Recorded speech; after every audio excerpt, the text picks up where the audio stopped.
Welcome to the Inspired Show, health, fitness and beyond. The show that helps you get healthier, fitter, stronger, and most importantly, the best version of yourself.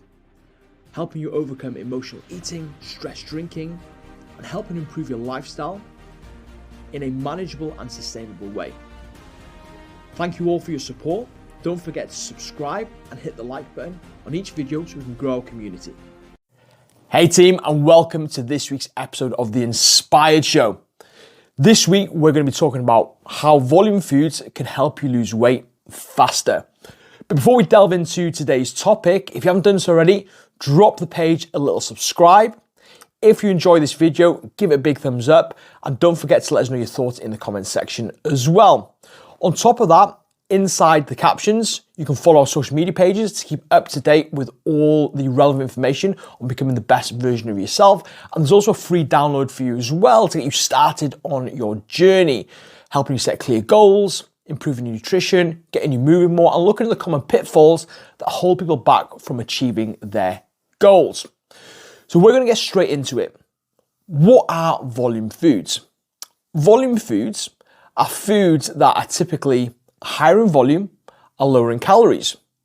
They typically also contain a lot of nutrients, vitamins, minerals, and in most cases, fiber as well, which are all very beneficial.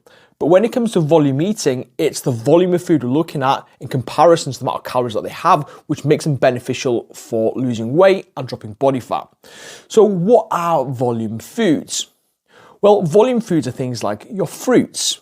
So berries, strawberries, kiwis, melons, so on and so forth. You've got your vegetables, broccoli, asparagus, onions, peppers, carrots.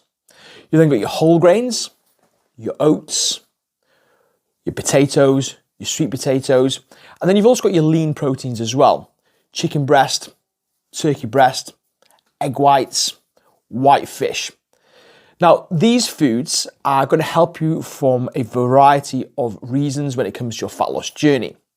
So like I mentioned, firstly, these foods are typically higher in volume and lower in calories.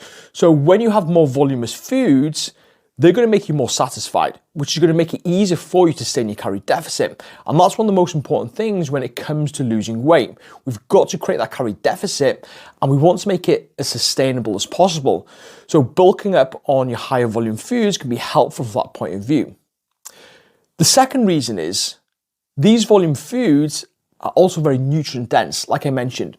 Now, when we've got an abundance of quality nutrients entering our body, that's going to help us feel more alert, it's going to help with tiredness, it's going to help with energy.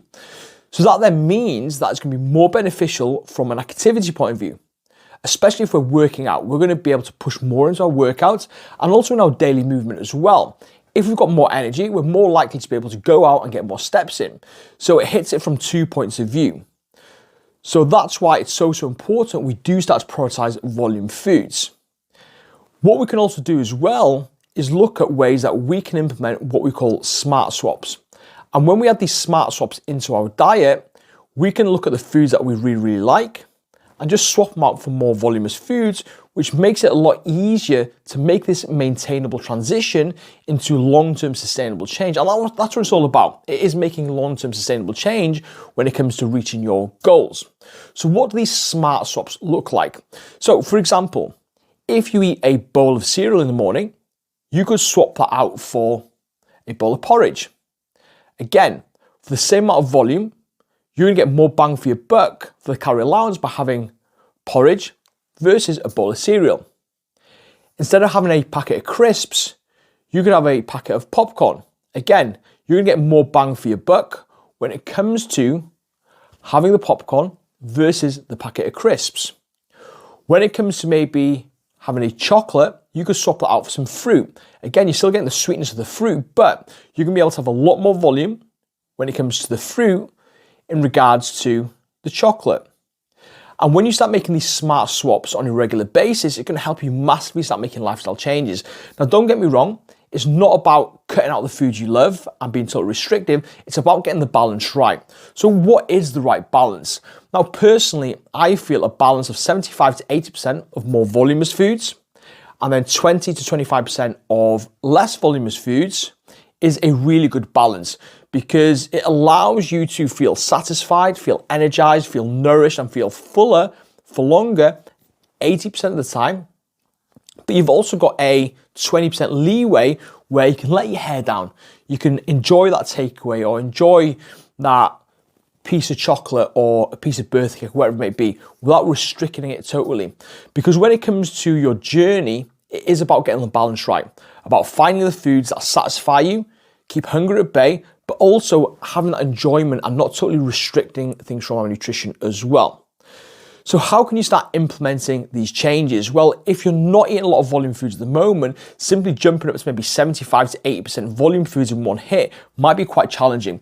So ask yourself realistically, where am I at the moment if I was to look at my diet overall in terms of the amount of volume foods I'm consuming? And you need to be really honest with yourself with that. So let's say, for example, you sit down and you write down what you've eaten for the last week, and you're only eating volume foods maybe 20% of the time. So jumping from 20 to 80 might be a big jump. It might be overwhelming and you might not hit it. That might impact confidence and you might kind of give up and fail. So instead of jumping from 20 to 80, give yourself a target of just jumping up to 30 next week, making a gradual increment. If you manage to box that off, again, make a slight increase again and gamify a little bit. Each and every week, try and do a little bit more than the previous week until eventually you get to a place where you are eating volume food 75 to 80% of the time. And if you get consistency in that, it will help you massively on your journey, not only to lose weight, but most importantly, keep it off as well. And that's what it's all about. So hopefully you found today's video helpful. If you did, again, give it a big thumbs up. Let me know your thoughts in the comment section. And as always, don't forget to drop a subscribe to the page to help grow the page. We can reach more people, inspire some positivity, and help people reach their goals. Until next week, team, have an absolutely amazing, great week.